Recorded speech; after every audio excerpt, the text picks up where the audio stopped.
British had first encountered the Tiger tank in North Africa in January 1943. They wanted to get their hands on an intact example so that they could develop British countermeasures to deal with this formidable foe. But the German crews were under orders not to abandon a working Tiger tank under any circumstances. They had to destroy it themselves to prevent its capture.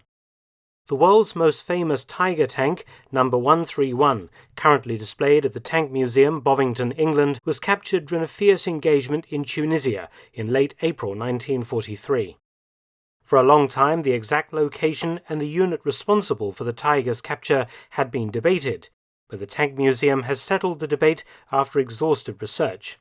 Tiger 131 was captured on a feature called Point 174, immobilized by British Churchill tanks, as part of the efforts to crush the remaining units of the Afrika Korps in Tunisia.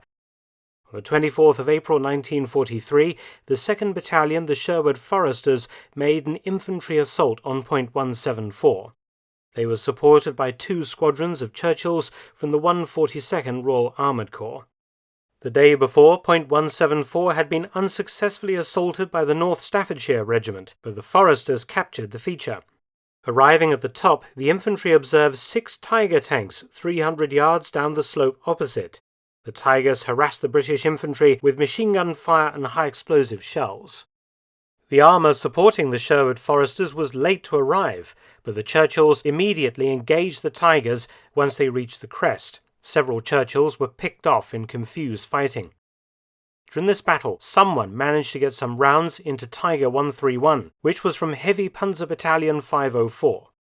The position of the abandoned Tiger and how and where it was hit meant that the critical shots had to have come from Point 174, but trying to establish which British unit had the victory has been difficult. It is believed that Tiger 131 was hit 3 times by 6-pounder shells from Churchills of the 48th Royal Tank Regiment. The first shot hit the gun barrel and ricocheted into the turret ring, jamming its traverse, wounding the driver and front gunner and destroying the radio. The second shot hit the turret lifting lug, disabling the gun's elevation device. The third hit the loader's hatch, deflecting fragments into the turret. The crew bailed out, failing to first destroy the tank as ordered.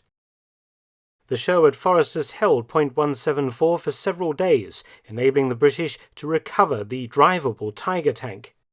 The British took parts from other knocked-out Tigers and restored 131 to full working order.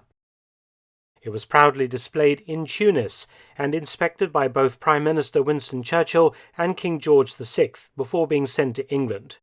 After being publicly displayed as a war trophy to raise civilian morale, Tiger 131 was extensively evaluated by the British Army. Interestingly, the Tank Museum has another German tank in its collection that was captured in the same battle as Tiger 131. It is a Panzer III.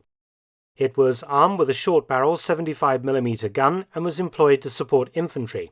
This particular tank belonged to Heavy Panzer Battalion 501.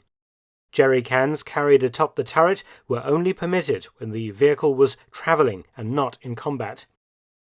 Tiger 131 was transferred to the Tank Museum in 1951.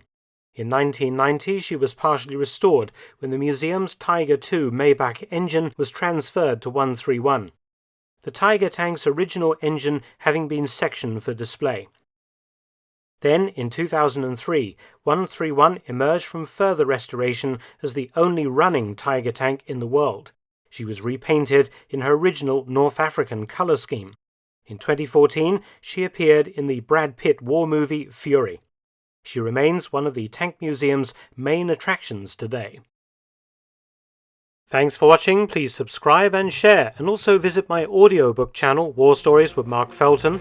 You can also help to support both of my channels at PayPal and Patreon, details in the description box below.